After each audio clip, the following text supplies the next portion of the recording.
How did you come across this philosophy in your sales career? Real estate, wholesaling, sales in general, like a lot of people don't make it, man. A lot of people are in and out. It's like a big revolving door and they're blaming it on the leads. And everyone's saying that all leads suck. But I think it comes to a point in time where people have to decide, do they want to suck? I don't think it's the leads. I've never believed that it's the leads. And I think that's what's helped us be super successful in everything that we do. It's you just have to figure out what's the right way to manage those leads. You kind of built this personal brand on sharing real, unfiltered, like heavily unfiltered sales calls. I think it's important to have the true, genuine stuff out there so people can really see what goes on with these phone calls. The concept of wholesaling, it can be a little bit tricky because in a lot of cases, wholesalers are saying that they're actually going to buy the house and they're actually going to close. If you can kind of blend it together and into a way where, you have so much confidence and you actually really are an investor and actually you do have the resources to potentially close on that house. So you really are the buyer, but you decided to assign it, then you can talk with way better confidence. And then if you're going to bridge it a little bit further and you're going to go in the direction of novations, you can talk about buying it, or you can talk about third parties that would pay a lot more money.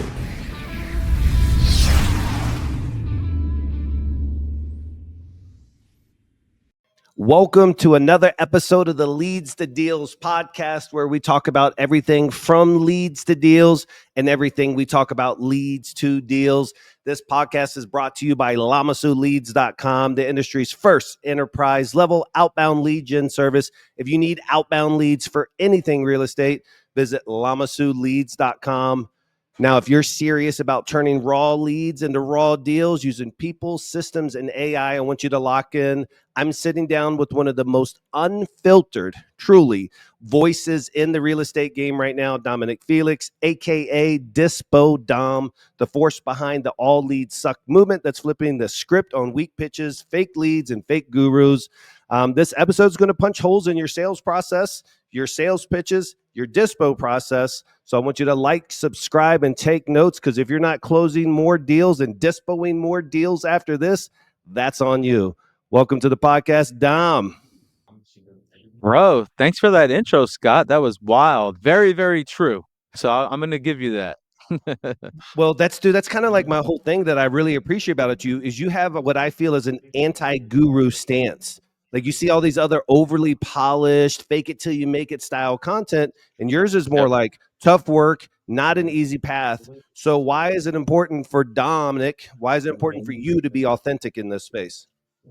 Dude, one of the things that my business partners and I have told each other is that it's one of our biggest challenges if we're going to go into the education space, which we're lightly trickling in that direction, is it can be very tricky for us to be fake and to get a big audience because we're not shooting the fluff and we're not shooting the shiny objects.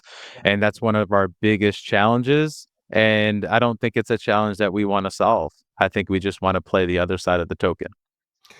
Well, that'll make you an outlier, and that also has its big attraction. But I think you have a tough love type stance without being the alpha douchebag, because that's kind of big out there. It's the alpha douchebag, but yours is very like tough. Like, here's what it's going to be. Here's my stance. And so is that kind of how you are across all your things in your life, or is this persona something you've just nailed in for your real estate career? Yeah, I think it's just a persona that has become what it is over the course of the last 25 years, man. I mean, I've been in collections, I've been in retention sales, I've been on the phone for at least the last 25 to 27 years. And I've kind of facilitated a manner that's just peaceful, gradual, monotone, not super colorful, but not dull at the same time. But it's like, I talk to people as if they are people, and I just tell them exactly what we're up against and convince them what's the most right way to resolve these challenges and just cadence it into the direction that it has to go in so that everyone wins. You have a core sales philosophy that I've been following. It's like all leads suck. And that's kind of like become your motto and movement, it seems. Was there a specific like moment where a bad lead inspired you to coin that term, or how did you come across this philosophy, in your sales career? I love that you brought that up, and I love that you brought that up early on because we can stay on that topic for like a week, dude. But here's the deal, man. I like real estate, wholesaling, sales in general. Like a lot of people don't make it, man. A lot of people are in and out. It's like a big revolving door, and they're blaming it on the leads. And everyone's saying that all leads suck. But I think it comes to a point in time where people have to decide, do they want to suck? Right. I don't think it's the leads. I've never believed that it's the leads, and I think that's what's helped us be super successful in everything that we do. It's you just have to figure out what's the right way to manage those leads and direct them into, a scenario where everyone gets along, everyone gets together, you have a great conversation, and do they trust me enough to at least do business with me? I think the biggest issue you have is, and it's human psychology, but it's a terrible trait to have as a sales professional, and that's prejudging. I think that single aspect is destroyed more organizations, if you will, out there. And just to use it in the real estate world, it could be somebody who calls in with a bad attitude about their mailer, or how did I get this, or reading the notes from a cold call agent, or just looking at the house, oh, they purchased it 4 years ago. So in this world, what's so crazy in this industry is how people will prejudge a lead based off of a form field or an address or something. They won't even pick up the phone. And so that's why I love that Brent Daniels mindset of like, hey, be people, but also don't prejudge them. Put them through a process. I love that, man. So right now, my team is decently small. There's about 5 or 6 of us, and that includes 2 transaction coordinators, which are badass. They're like firefighters. They help keep things out of the sales guys' realms. Myself and my 2 business partners, they do acquisitions. I do all the disposition in our company, and we're on the road for doing at least 3 million this year. It might go closer to 4 because we're starting to get a good amount of JV deals in our direction, and it's very close to a 60% net bottom line, which is exceptional because a lot of businesses feel like 30% bottom lines are good, right? Which are they're fantastic. The last company that I ran right before we had the company that we have now, I ran it for up to about 5 years, and we were doing right around 4 million a year with a 30% bottom line in real estate wholesaling, right? So the weird thing is right now the team is much smaller, a smaller team of very elite individuals, and we're keeping more of our money. What I think for people that are listening to understand is it's all built off of this sales philosophy that you have. And so, like, that's the trickle down effect of good business like this, is because a guy like you, it's like all leads suck, which really just means all leads are treated the same and they go through the process.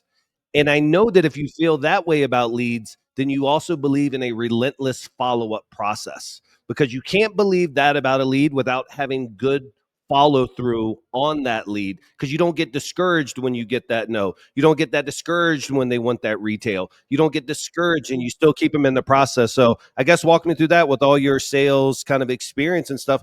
How important is your follow up processes? Dude, it's gonna sound typical, and I bet you a ton of people has said this on your show in the past. But like, if you know what you're up against and you know what to expect, then you can go into it and you can fight the good fight, and you can just get a lot closer to your goals, right? So, in other words, I mean, I talk to people all the time. We have a free wholesale training that we do weekly, and it helps us get JV deals, right? And almost every single time, no matter how much we talk about it, a lot of people, they're not doing enough work. There's not enough activity in their businesses. So I don't think they understand that. And then maybe you can coach me a little bit better on like the activity of virtual assistants. But when we had 40 VAs doing calling for our last company, I think it was like, 1,000 plus dials a day. I think on average, a virtual assistant can get 2 leads. And it takes a good amount of activity.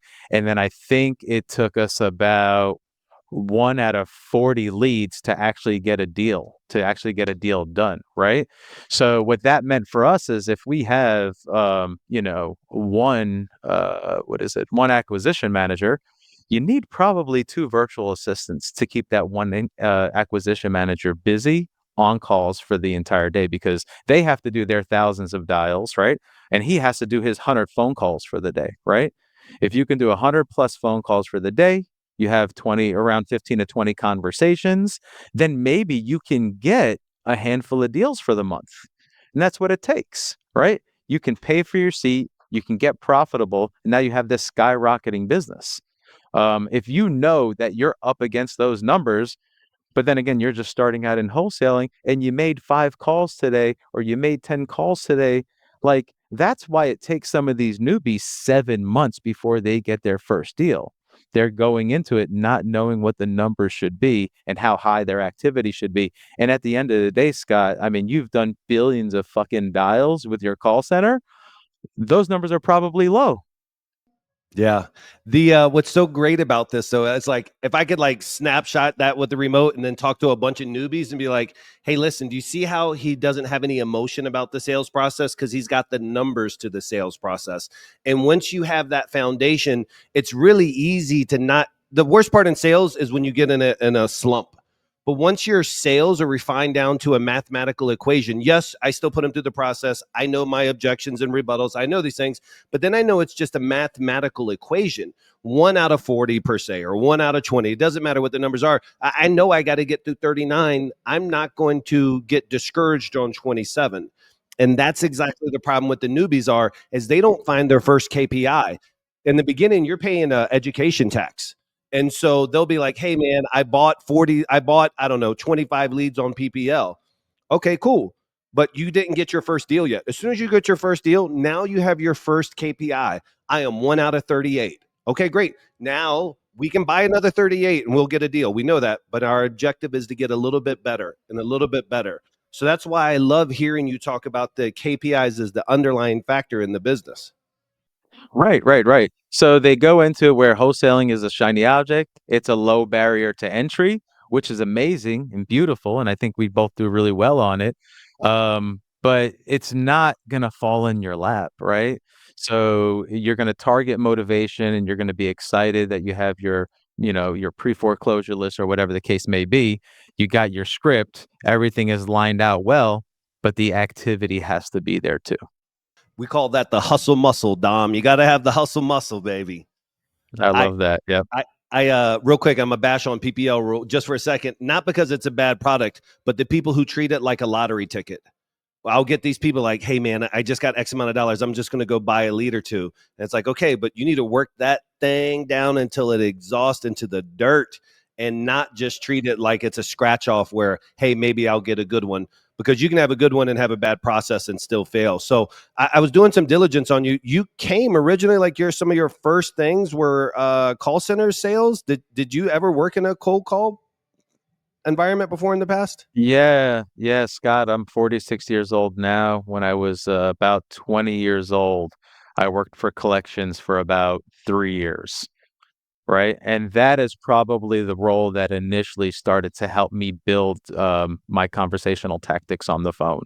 And that was inside of, I worked for a call center for one of the largest banks in the country. And then after those 3 years, which the funny thing is, with the all leads suck term that we talk about, the funny thing is, when I went through training with my collections job when I first started it, as soon as I got through training and I got on my first team, it was a team of about 25 people. They all, without question, said, "This is gonna be very tough. You're definitely not gonna hit enough for incentive in month 1, probably not in month 2. You might hit something in month 3 or 4, but then you might do it and you might not." But I came out the gate and I just buried my head in the phones and I followed everything that they taught me, and I did hit incentive on month 1. And then from month 2 and for the next 3 years, I was number 1 on my team and inside of several teams that worked in the same realm of collections that I worked for the next 3 years. Always number 1. How much of that was mindset over tactical skills? It was oh shit, man, mindset over tactical skills. I'm gonna say 50-50 probably, right? The mindset has to be there. Without the mindset, man, you're just setting yourself up for failure and you're letting other people talk you into, their pile of shit.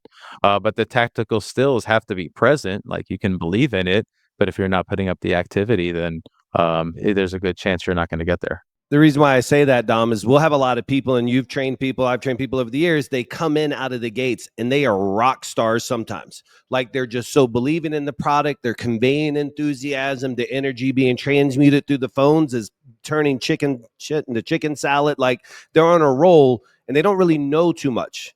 Then they start learning a lot, and then they want to cut processes because on this one call that did this, this, and this. And so you kind of have to watch. Sometimes they'll come in, they'll hit the ground running, and then they'll peter out because they'll move away from the processes that actually got them to where they were at in the first place. Right. No, that's a really good point, man. That's a really good point. You have to keep the activity up there. And if you're going to get better, let the rewards get higher, but don't drop on the level of activity. I know somewhere beyond that journey, and for everybody who's never done collections, and I've never done collections, but I know some guys in that space.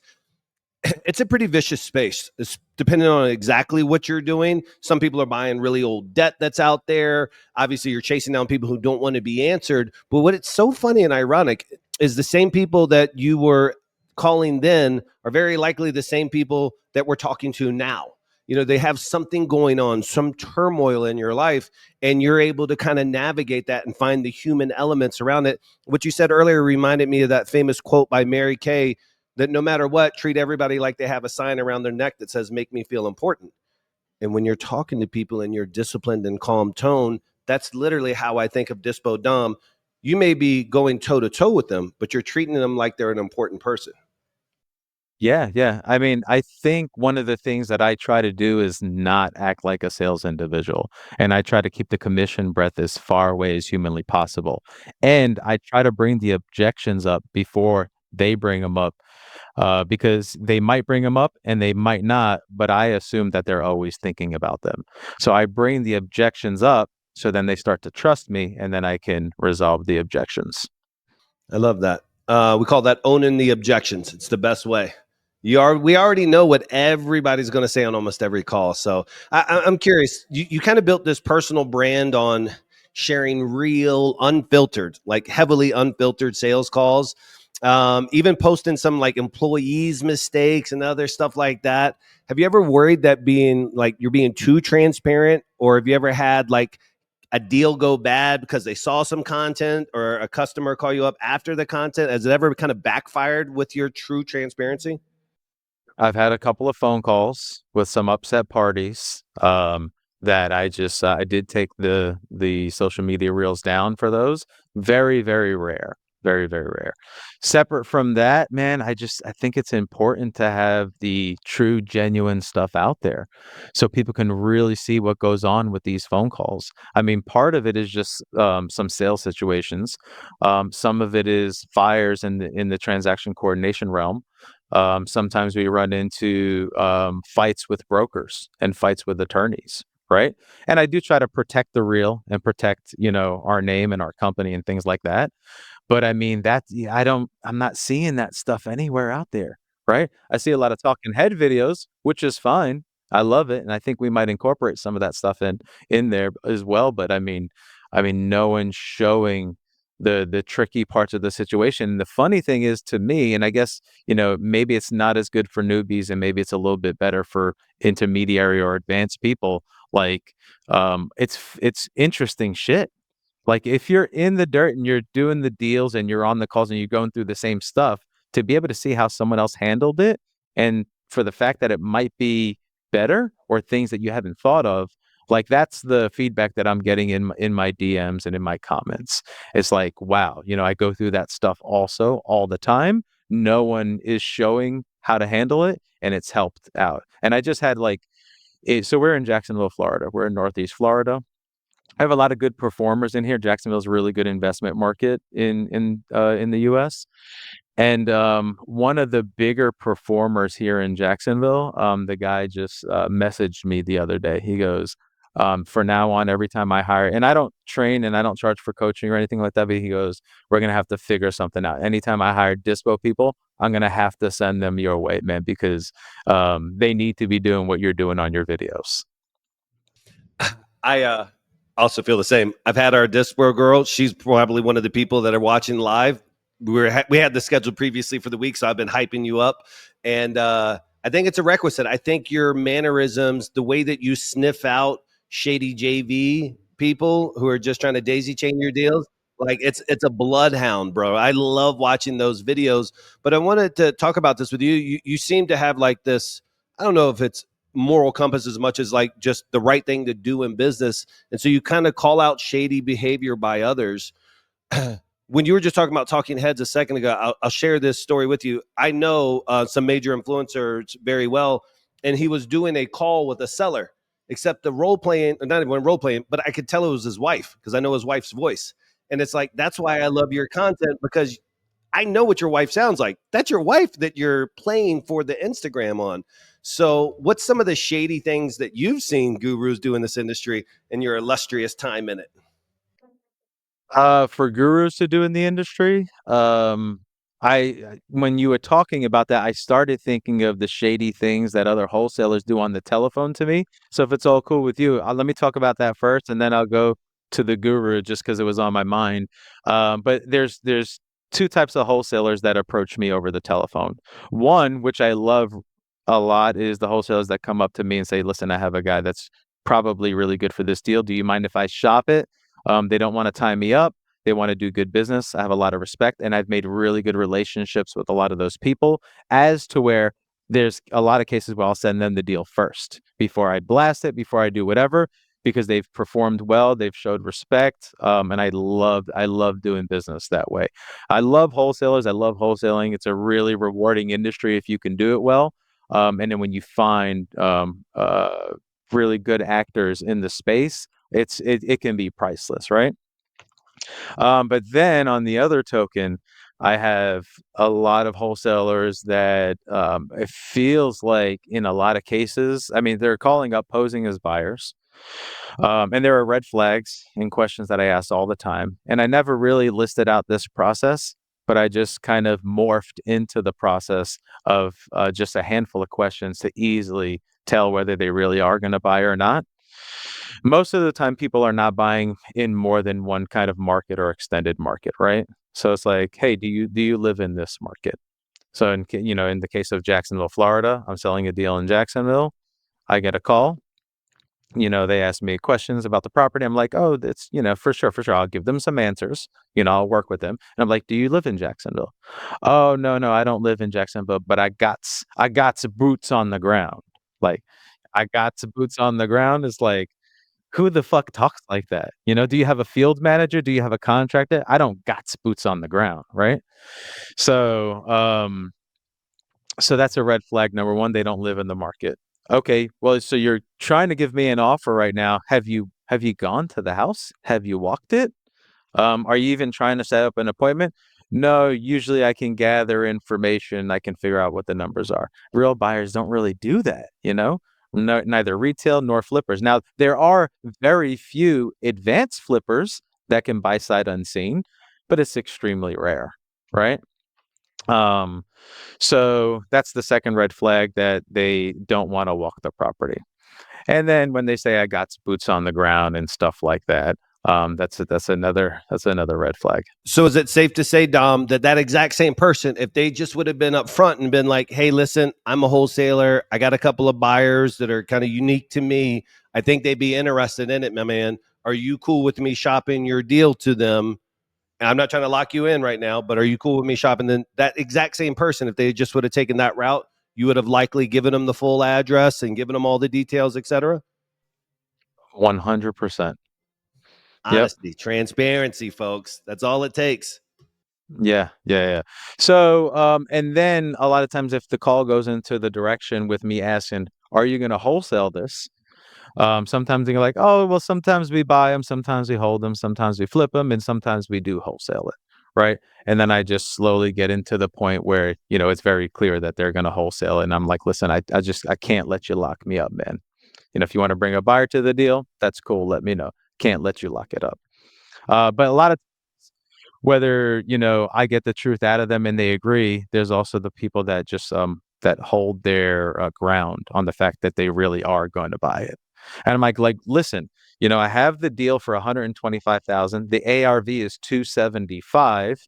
You're trying to get an additional discount on it and then build in an inspection period. I mean, that's not really the way the game works. There's plenty of spread in here for where if you wanted to go to the house, just look around, make sure it's not way worse than the way I'm portraying it.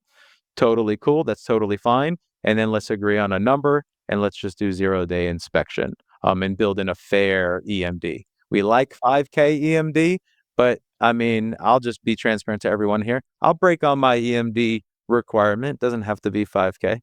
Yeah. A guy like you who's so hyper established into your market, Jacksonville, when you have a deal, how many new buyers this late into the game are coming into your universe?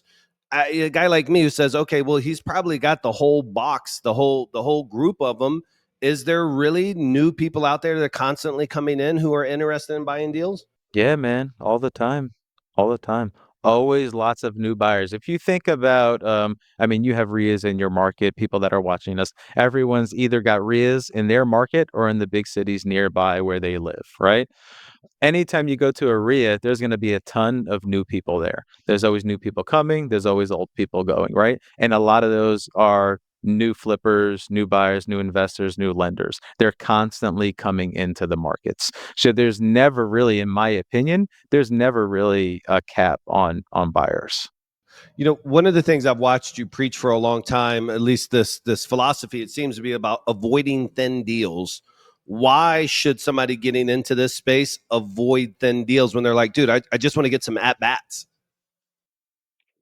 I mean, I think like if it's newbies, getting their feet wet and getting thin deals, I think that's absolutely fine. I mean, but over time, as you're building your business and you're adding expenses and maybe team members, or you're building in like, maybe you did all the cold calling, right? And it was a lot more raw in the beginning, but you want to hire a Lamasu to have virtual assistants to cold call for you, or you want to pay for digital marketing or whatever. So you're building in expenses, you're building in overhead. And especially in the beginning, most people are not really going to run everything 100% correctly with bookkeeping and accounting and things like that. So you'll think that the money coming in is the money is as good as the money that's going out and it covers. But a lot of the times, like you'll just be, chasing your tail in a circle and you'll be wondering, like, I made a 10K, 20K deal. Where the fuck is my money going? Where the hell is the money going? And then it's not until you start to get more advanced and you run your numbers that you realize like there's a cost per lead, there's a cost per deal, there's overhead expenses, and how much money am I keeping at the end of the day? So you'll realize that the thinner, the 2Kers, the 5Kers, they're not really going to cut it because your cost per deal is $4,000. Yes.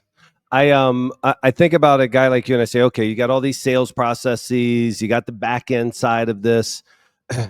For you, what do you see as being like the newbie average, I guess, cancellation rate? And then a guy like you who's super established, what would you say your fallout rate is? And kind of just walk us through that journey of like, hey, we used to be here and these are some of the processes.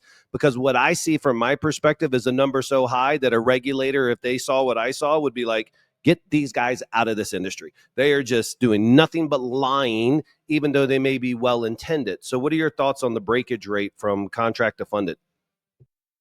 I think we're probably around 25 to 35% fallout, only because, we're nationwide and there's chances maybe we don't know the market, some markets too well, or, we may have ran the numbers right, but it just takes a little bit longer to sell in a certain market and there's a lot of nuances and things of that sort. But for brand newbies can be a lot more than 50% fallout. Um, but I think, from what I've experienced in the past, especially with building a team, I don't think 40% fallout in wholesaling is unusual. No, it's not at all. I would wager that it's somewhere between 50 to 70% across the board, even for some of the more established guys. And the newer you are, it's typically the acquisition price. That's the factor to it. And you'll just have these guys and gals out there that they're locking them up way too high. And then unfortunately, you still get this, like, I don't mind renegotiating a deal at all. I told it to somebody today. I love to renegotiate deals, but I want to do it because it's justified. I don't want to do it because that's my front end strategy. And I hate that there's so many people out there that are just like, lock it up without that being anything other than their intent to later get it. Like, I get it. You get some photos, you do a walkthrough, you get some true buyer feedback, but to just lock up a deal high to put a customer through the process, I think it's one of the worst parts of what's currently being pitched a lot. Yeah, I agree, man. I 100% agree. The sad thing is, I mean, like I said, they get that commission breath. They get like the undefined urgency of needing to get a deal. And it might not be a true deal, but the fact that they got it locked up, they're celebrating, right? But the celebration, I mean, you need to hold yourself back, and the celebration comes when the deal gets funded into the bank account because there's so much, I mean, you know more than anyone, there's so much that happens along the way. The lockup, it's cool. Let's have a little party, whatever, but we still gotta sell it, and then we still to close, we have to go through transaction coordination, we have to get title pulled, and there's all types of surprises with, you know, more money owed and code violations and liens and all types of expenses. I mean, we've all had deals that were 40K deals that have became no deals, and unless the buyer brings 30K to the table, right? So I mean, there's a lot that can happen as to where we have to not put our blinders on. We just have to stay the course, right? You lock it up, get to work, let's get more deals because there's going to be fallout. We can't control everything and everyone. And we're targeting motivated sellers that are in distressed situations. Lives are a complete mess, man. God bless them, but their lives are a complete mess. And you can't predetermine every last thing that's going to happen. So there's going to be fallout. Yeah, I have. We train new closers here, and it takes them a couple of, I don't know, months to really appreciate too the amount of lies that the seller does. The things that the seller lies about. Yeah, and it's crazy, but when I try to train them, it's kind of like a reactionary defense response, like same way a tiger would have that's backed into a corner. Like they're fighting for their lives. Like they got so much stuff going on. Their daughter's a junkie who's been stuck in the house. They're afraid if they tell you all these things, they'll get screwed over by this other company. Locked them up. The guy I talked to yesterday, I literally locked up a deal yesterday. He had been under contract. They put it on the MLS without telling him. I'm sure it was buried in there, but he said, I had no clue. It was on there for 30 days. So that skewed the numbers really bad. He said, dude, I started packing up my entire house. I had already found my place. And then they call me at the very last second and say, hey, we can't go forward with this. He was like, so now I don't trust that you're going to actually close on this date. I literally, and so we had to end up doing like a seller lease back for 15 days, holding back $30,000. And like we had to navigate it, but he didn't disclose that until the very end. He held on to all these things. No, I got to talk. No, it's because he had been burnt before, and just helping the people to understand, like they've been through a lot. Exactly as you said, they've we buy ugly homes in ugly situations, and most times we buy both. Correct. Correct. I agree. I agree. Yeah, and the funny thing is more times than none now in this market is a lot of the people that come our way are people that have been through wholesalers multiple times, which, 3, 4 years ago, I don't remember that happening. It did happen from time to time, but now it's like, the industry or I'm sorry, the public is very used to the concept of wholesaling. And they're coming to us in a lot of cases when they've already been through people that are have performed lower than us. I have a theory about that. I just said this to an investor the other day. He said, hey, man, my deals are drying up right now. I'm not getting as much revenue as I had from wholesalers before. I'm not as getting much deal flow. And I said, one thing I think that's caused of that is they're starting to novate more. So why sell it to you when they can novate some of these borderline properties? I said, that's going to be a reason why you're getting less inventory. The other side is most of them went out of business. But I think the reason why you see what you see there, and we both see it, is there's so many, is because those same wholesalers could get the deal across the finish line 2 years ago and 3 years ago because there was more liquidity in the market. And so there's just such a higher breakage rate that they're seeing 2 or 3 people beforehand.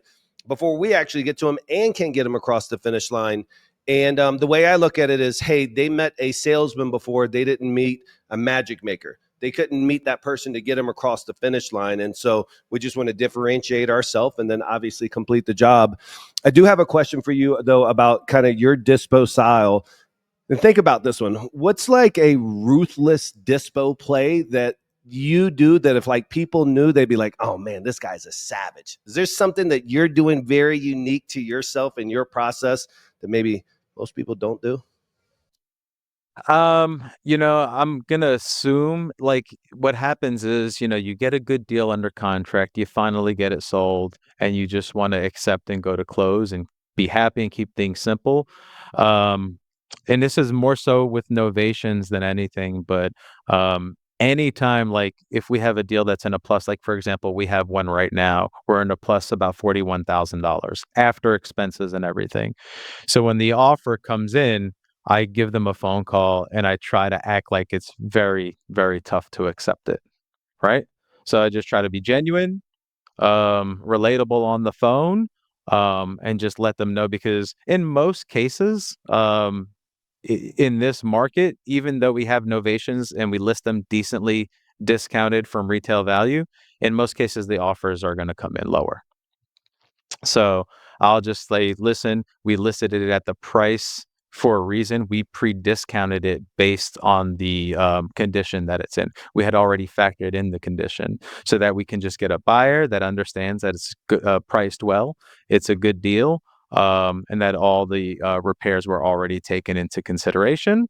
And then we can just go fast to close. And that's why you've come to me so fast, and we have other phone calls and we have other promised offers that are about to come in. You acted the fastest, so I don't mind working with you, but we're probably going to have to be a lot closer to the asking price. So, it's very tough to do that, especially if you already have $30 or $40,000 coming your way. The fact of the matter is, you have an asking price. So why not try to see if we can work together to get it closer to that asking price? What would you say is your guys' general blend rate over the past 60 days? Like what percentage is novations, wholesale? Are you guys doing some creative or taking properties down? What's kind of the operations? So in this market that we're in, Scott, I totally respect the buyers that have to protect their interest and have to make sure that they're going to stay profitable. Um, so with the sellers needing a certain amount, whether they can give a certain price or they can't give a certain price, and the buyers needing to buy or the investors needing to buy at a certain number, it does force us to have to go into to the route of novations. And because retail buyers, they're going to buy at or close to retail. And they're going to buy a little bit more with novations rather than needing a return. So that does pick up the novation numbers a lot. So we're probably very close to 65% of our deals being sold as novations. We're probably about 20% being sold as assignments to flippers, and then the rest are just created and subject to. If you were to take that 65% novations and you were to say how many of these are owner occupied of that 65%, so 100% of that 65%, how much would you say is actually owner occupied and you novate? Like I'm in the process of novating it with them still living in the house. Yes, does that ever happen for you guys? Yeah, yeah. Yeah. I'm gonna say, I mean, I feel like 75% comes to my mind. I haven't Wow. looked through it and really determined, what the actual number is. I think it's got to be about 75%. Could be a little bit lower.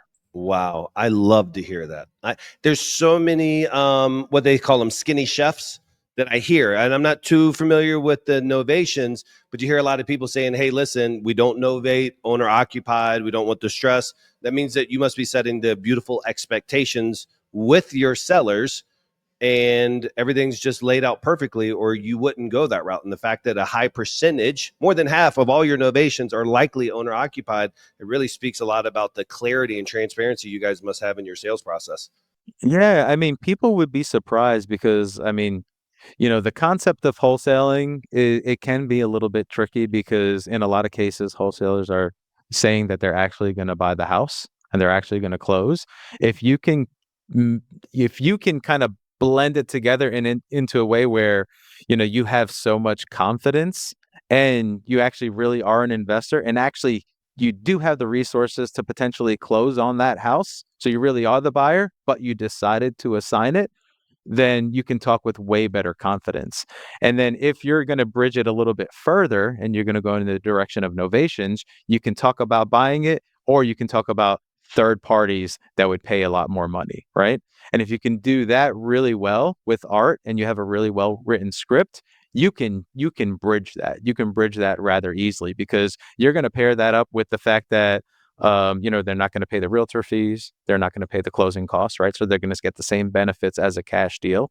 And on the same token, they don't have the money right now to even prep their house in a lot of cases to be listed on the MLS. So things as simple as cleaning, organizing, grass cuts, light repairs to get it prepped for the MLS. And then what's going to happen is once we agree on a deal, they're always going to negotiate repairs every single time. Doesn't matter how well I prep the realtor or the buyer for the deal, that it's priced well already, they're always going to come back for repairs. Seller can't afford to pay for those repairs. They're not going to be able to pay 5 or 10K to fix things up or fix a portion of the roof, and let alone re-roof it if that came up, right? We can build those costs in and we can get those taken care of before close. I see a guy like you in your Instagram, and there's so many things to love. And so if you don't follow his Instagram, you need to do it. It's at Dispo_Dom. It's on the screen right now. But my favorite part out of all the videos that you post, which is a lot, is all your memorandum negotiations.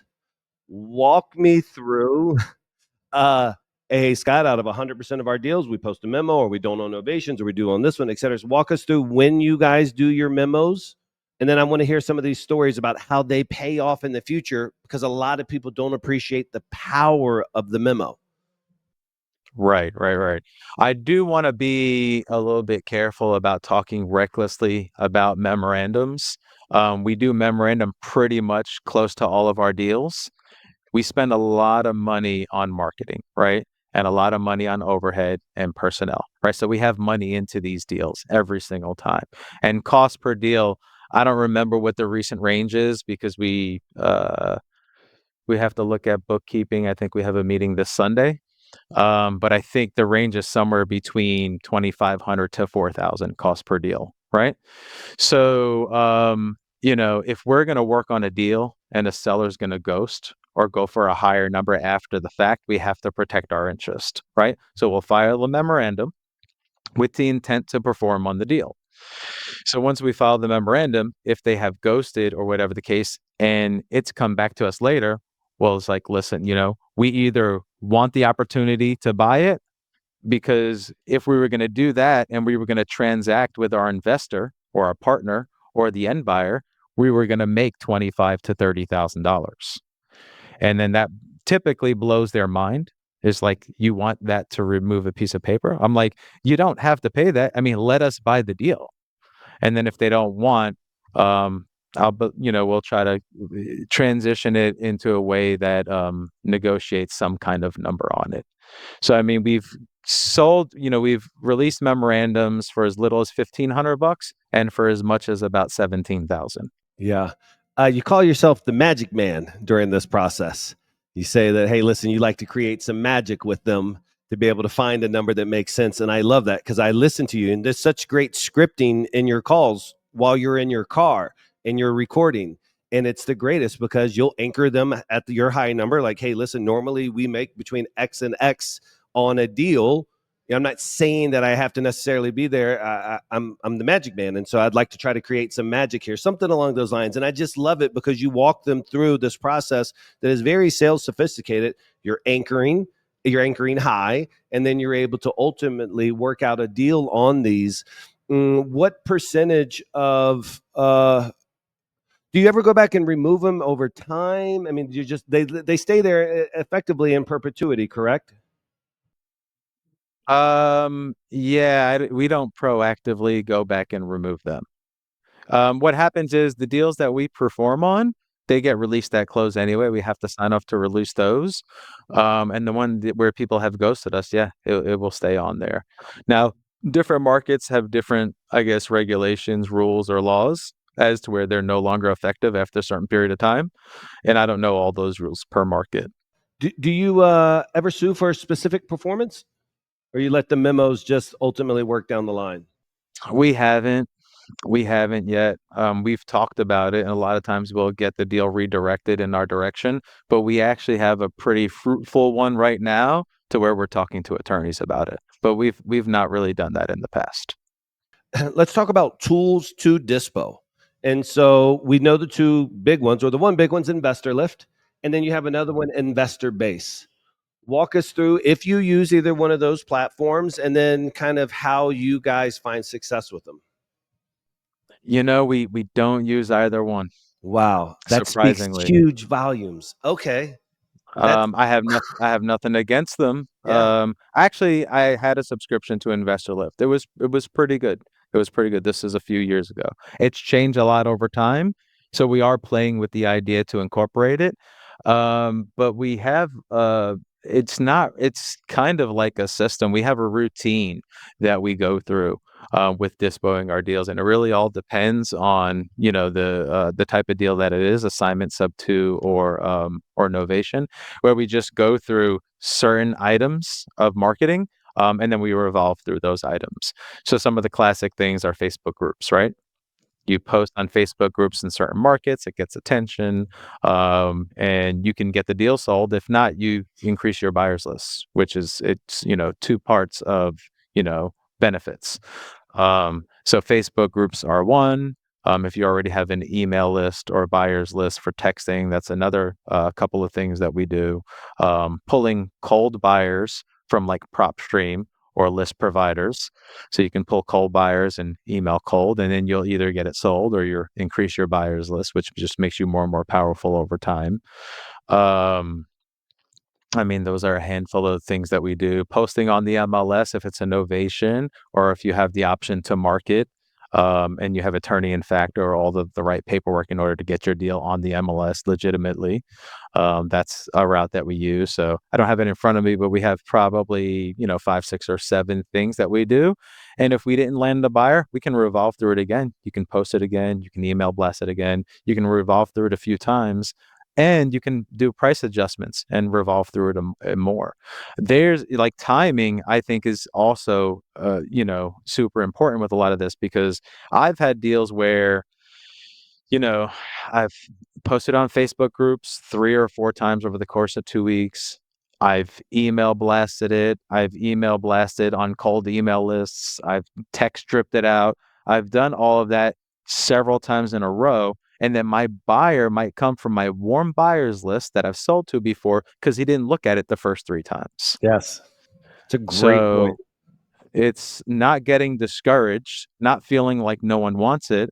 You have to get in the mindset of, whenever like something's not performing, let's treat it like it's a brand new deal that just got in, and what are we going to do from scratch? Well, let's do that over again and make some slight tweaks and adjustments. Yeah, I think you being one of the head, if not the top dispo person in the industry, hearing that you have your systems and processes, and you're not necessarily, although you could and you can afford, but you're not necessarily using all these other tools because you guys have custom built your processes that obviously work like a charm.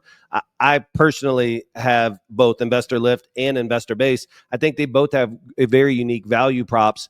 I really like Investor Base. It's very inexpensive too, like super inexpensive. I don't even know what it is because it's so cheap that I don't even remember how much we pay for it.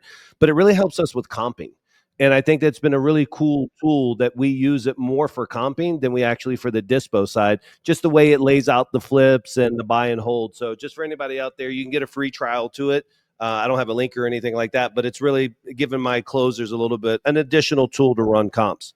Nice, nice. Yeah, yeah. I think I've heard of Investor Base. I've not checked it out.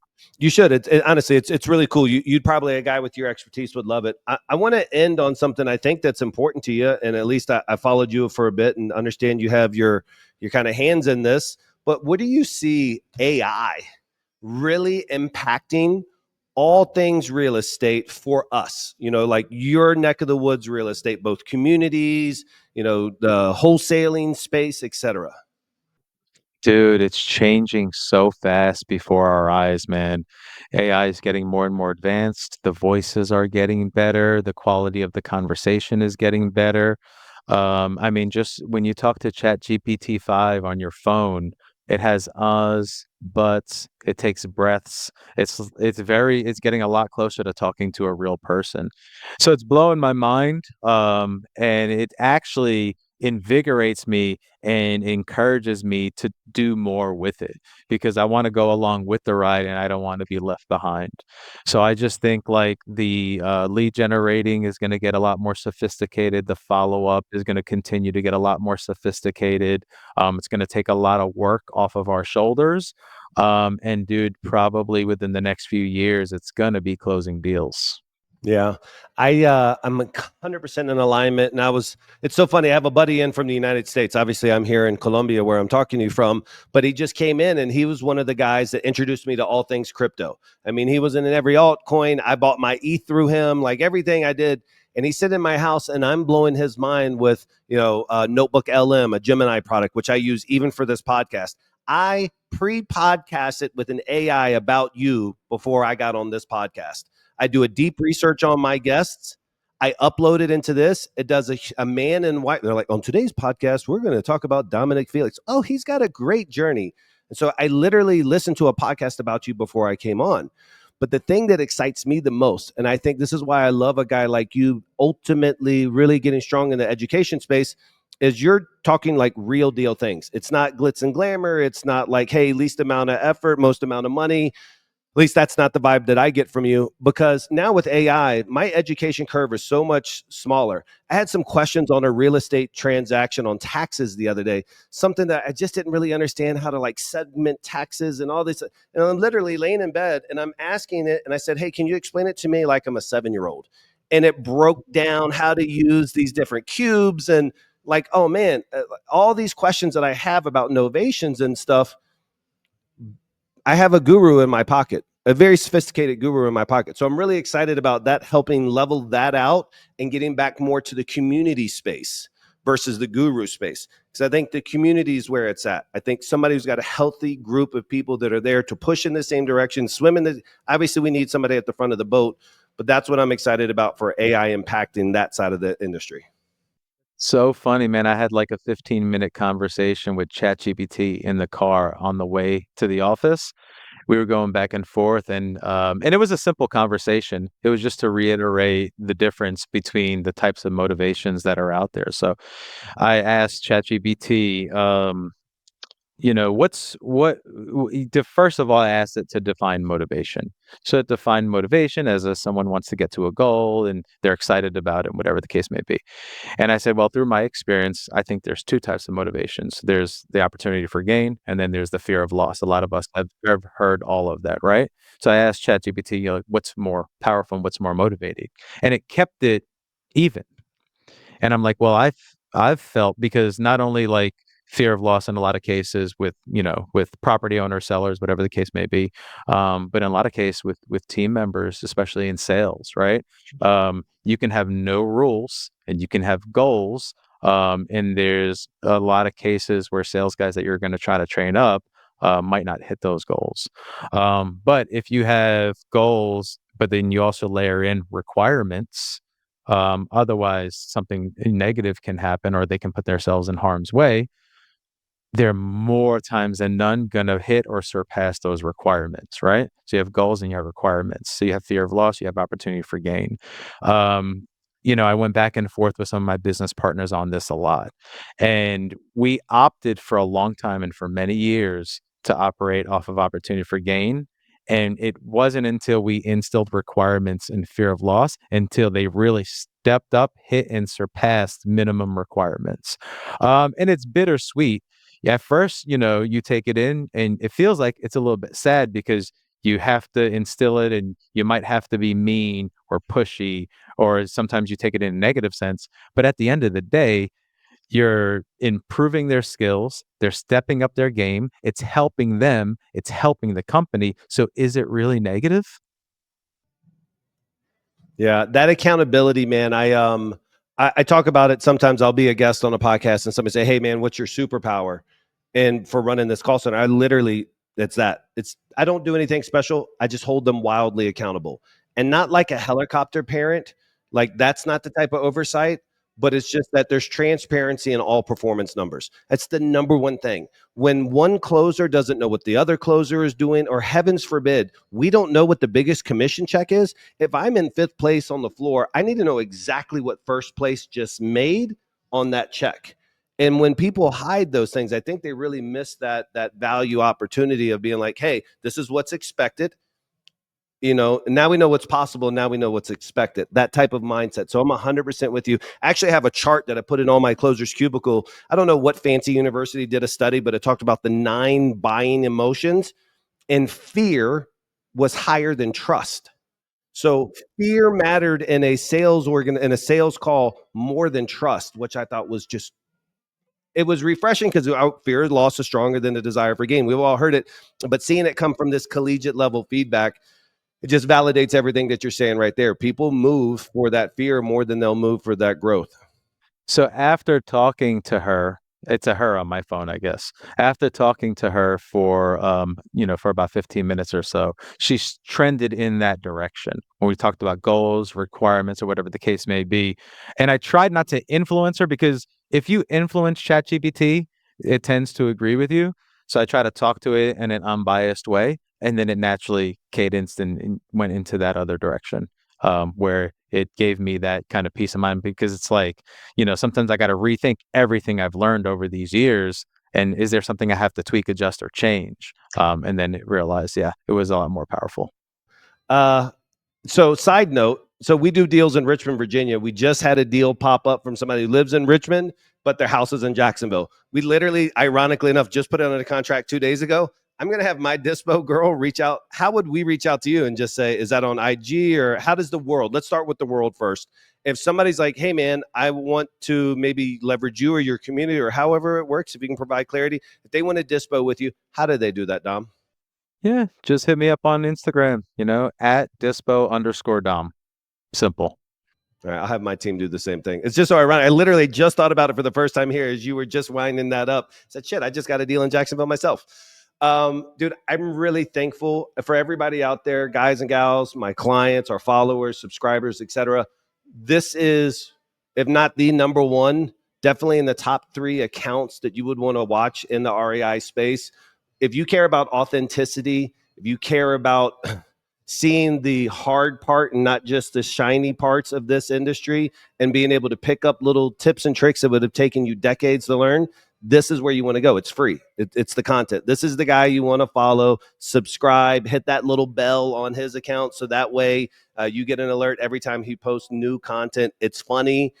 He says some things that are shocking. So do the sellers or the people trying to get him to remove the memo. But it's great. So, dude, I am super thankful.